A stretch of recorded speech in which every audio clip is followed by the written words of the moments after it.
17 November সোমবার বিকেল 5টায় খালেদ মহিউদ্দিন আছে এডিটর স্পিকে জানিয়ে দিচ্ছি শিরোনাম।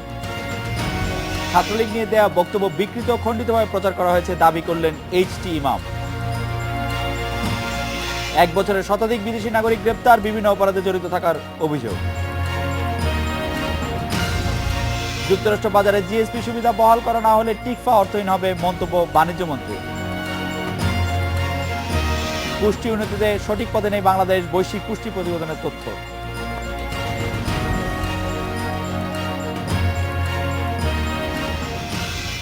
লিখিত পরীক্ষায় ভালো করলেই হবে, বাকিটা আমরা দেখব। ছাত্রলীগ নেতাকর্মীদের উদ্দেশ্যে এই কথা বলার 3 দিন পর প্রধানমন্ত্রী রাজনৈতিক উপদেষ্টা এইচ.টি. ইমাম সরে এলেন আগের বক্তব্য থেকে। বললেন তিনি আসলে বলেছেন সে লিখিত পরীক্ষায় ভালো করলে ভাইবার জন্য পরামর্শ দিয়ে সহায়তা করা হবে। তার বক্তব্য বিকৃত ও খণ্ডিতভাবে গণমাধ্যমে এসেছে। সকালে ধানমন্ডিতে আওয়ামী লীগ সভাপতির কার্যালয়ে এক সংবাদ সম্মেলনে একথা বলেন এইচ.টি. ইমাম। তিনি তার পদত্যাগের সম্ভাবনা নাকচ করে দিয়েছেন। পরীক্ষাটাই ভালো করবো, লিখিত পরীক্ষা, তারপরে আমরা ফাইনাল কতদিন পাবো,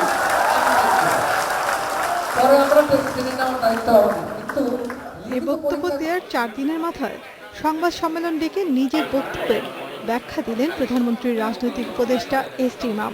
আমার বক্তব্যকে খণ্ডিতভাবে পরস্পর থেকে বিচ্ছিন্ন করে এবং খণ্ডিত শব্দায়ন করে এমনভাবে উপস্থাপন করেছেন যে তাতে আমার পুরো বক্তব্যের সারমর্মকেই পাল্টে দেওয়া হয়েছে এবং যার সুযোগ গ্রহণ করেছে বিএনপি জামাত চক্র।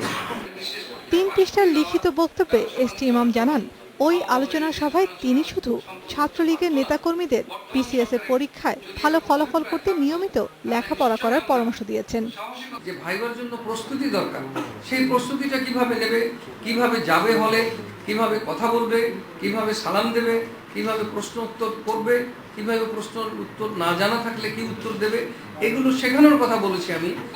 5 জানুয়ারি নির্বাচন নিয়ে দেয়া বক্তব্য প্রসঙ্গে বলেন, নির্বাচনের আগে ও পরে বিএনপি জামাত জোটের সহিংসতা প্রতিহত করে সুষ্ঠুভাবে জাতীয় নির্বাচন অনুষ্ঠিত করায় তিনি নির্বাচন কমিশন ও প্রশাসনের কর্মকর্তাদের প্রশংসা করেছেন, যা বিকৃতভাবে উপস্থাপন করা হয়েছে। নির্বাচন কমিশনের অধীনে যাওয়ার পর আমি উপদেষ্টা বা সরকারের কেউ ছিলাম না, অতএব ওই সময় প্রশাসনের কথা বলা, মোবাইল কোর্ট করানোর প্রশ্নই ওঠে না। তবে বিভিন্ন অভিযোগ বিধি মোতাবেক তুলে ধরে প্রতিকার চেয়েছি। এই সময় প্রয়োজনে মোবাইল কোর্ট করার অনুরোধ জানিয়েছি। আমাদের রিক্রুট করা মানে সকল প্রজাতন্ত্রের কর্মকর্তা বুঝিয়েছি। দলের মধ্যে কেউ ষড়যন্ত্র করছে কিনা জানতে চাইলে এইচ.টি. ইমাম বলেন, তার প্রতি দলের সভাপতি শেখ হাসিনার আস্থা অটুট রয়েছে। এ নিয়ে দলের মধ্যে ক্ষুব্ধ প্রতিক্রিয়া হয়েছে। গণমাধ্যমে প্রকাশিত এমন খবরও অসত্য দাবি করেন প্রধানমন্ত্রীর রাজনৈতিক উপদেষ্টা। মাননীয় প্রধানমন্ত্রী অবহিত থেকেই এবং তিনি জানেন যে আজকে আমি এটি করব এবং আমাকে তিনি প্রকারান্তরে জানিয়েছেন, আমার অবস্থান জানিয়েছেন ব্যাখ্যা করার জন্য তিনি বলেছেন। খণ্ডিত নয়, বস্তুনিষ্ঠ সংবাদ পরিবেশনে সাংবাদিকদের প্রতি আহ্বান জানান এইচ.টি. ইমাম।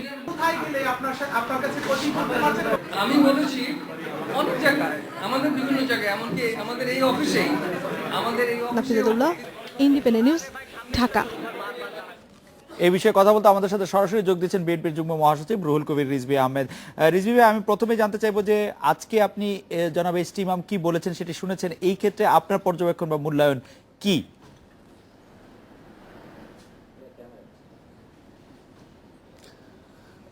আমি দলের পক্ষ থেকে আজকে একটি সংবাদ সম্মেলনের মাধ্যমে তুলে ধরেছি এবং এই বিষয়টি এর আগেও আমাদের দলের বিভিন্ন নেতৃবৃন্দ তুলে ধরেছেন। আসলে আজকে যে বক্তব্যটি তিনি রেখেছেন সংবাদ সম্মেলনে, এটা আমি মনে করি যে তার ভেতরে যে ঘটনাগুলো এর আগে তিনি ঘটিয়েছেন সেটার বহিঃপ্রকাশ হয়েছে।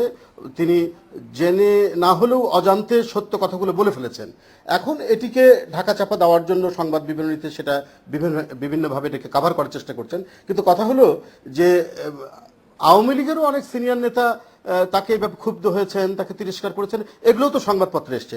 আর এতগুলো গণমাধ্যম, আমি শুধু প্রিন্ট মিডিয়ার কথা বলবো না যে তিনি একটি ঘরের মধ্যে ঘরোয়া আলোচনা করছিলেন, সেটা লিক হয়ে গেছে, এটা প্রিন্ট মাধ্যমে এসে, তা তো নয়। এতগুলো ইলেকট্রনিক্স মাধ্যমও সেখানে উপস্থিত ছিল এবং তারাও সেটা ফলো করে প্রচার করেছে। তো এতগুলো সত্যকে তিনি এখন ঢাকবেন কি করে? আসলে যে দুর্বৃত্তপনার ষড়যন্ত্রের যে নীল নকশা তারা তৈরি করেছিলেন আপনার নির্বাচনকে কেন্দ্র করে, এবং যে কারণে আপনার পঞ্চদশ সংশোধনী করেছিলেন তত্ত্বাবধায়ক সরকারকে বাতিল করে দিয়ে, এবং তার পরবর্তী পর্যায়ে আমরা দেখেছি যে 2009 থেকে এখন পর্যন্ত প্রশাসনের বিভিন্ন জায়গায় দলীয় লোকদেরকে যেভাবে বসানো হয়েছে সেগুলো আমরা বারবার বলে এসেছি। আজকে শুধু না, আমরা বিগত 4-5 বছর ধরে এই কথাগুলো বলে এসেছি, কারণ এই সরকারের জুলুম নির্যাতনের আমরা যে পর্যায়গুলো দেখেছি, যে আঘাতগুলো আমরা সয়েছি, তাতে আমরা দেখেছি যে এটা দলীয় সাজানো প্রশাসন ছাড়া এটা করতে পারে না, কোনো নিরপেক্ষ প্রশাসন এইভাবে অত্যাচার করতে পারে না। রিজভী ভাই, এবং এই কারণেই আমরা বলেছিলাম যে এই যে প্রশাসন এখন অর্থাৎ আইন শৃঙ্খলা রক্ষাকারী বাহিনী, সিভিল প্রশাসন, এরা হচ্ছে সবই দলের লোক, এক। আর দুই হচ্ছে আপনার নির্বাচন নিয়ে আমাদের যে আশঙ্কা ছিল, আমরা মনে করছি সরকার একতরফাভাবে নির্বাচন করবে এবং তার জন্য তাদের যে সাজানো বাগান, প্রশাসনিক সাজানো বাগান যেটি করা দরকার তারা সেটি করেছেন। এইটা অপরাধ কিন্তু কখনো ঢাকা থাকে না, কোনো না কোনোভাবে সে অপরাধ প্রকাশিত হয়, সেটাই এইচটি ইমামের কথার মাধ্যমে সেদিন বেরিয়ে এসছে। এবং এই যে ধারাবাহিকতা, অপরাধের এই যে ক্রমান্বয়ে যে এগিয়ে যাওয়া, সেটাই দেখেন ইয়ের তরফ থেকে এটা বেরিয়ে এসছে এবং জনগণের কাছে এটা স্পষ্ট হয়ে গেছে। জি রিজভী ভাই, ছাত্র মানে আজকে এইচটি ইমাম তার ব্যাখ্যায় বলেছেন ছাত্রলীগের কেউ যদি চাকরি পরীক্ষায় ভালো করেন তাদের ভাইবার জন্য প্রস্তুতিতে প্রয়োজনে সহায়তা করা হবে। আগের বক্তব্যের এই রকম ব্যাখ্যাই তিনি দিয়েছেন। ওই বুধবার দিনের তার বক্তব্যের পর আপনারা তাকে সত্য কথা বলার জন্য যে ধন্যবাদ দিয়েছিলেন, আজ কি তা ফিরিয়ে নেবেন কিনা?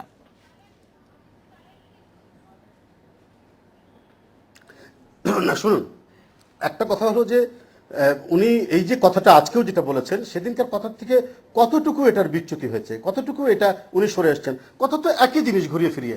উনি একটি সরকারের প্রধানমন্ত্রীর উপদেষ্টা, তিনি কি করে বলতে পারেন একটি রাজনৈতিক ছাত্র সংগঠনের যে তারা ইয়েতে ভালো করলে, কি বলে যে রিটেনে ভালো করলে ভাইভাতে তিনি সহায়তা করবেন।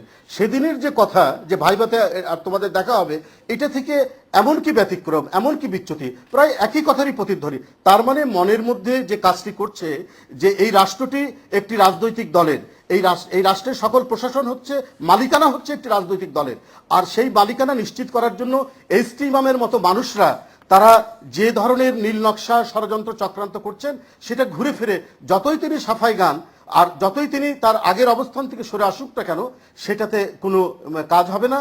এবং ঘুরে ফিরে ওই কথাগুলিরই প্রতিধ্বনি হচ্ছে, তার আজকের বক্তব্যের মধ্যেও সেই কথাটি প্রতিধ্বনিত হয়েছে। রিজভী, আপনাকে অনেক ধন্যবাদ। আমরা এই মুহূর্তে যাচ্ছি 40 সেকেন্ডের বিরতিতে।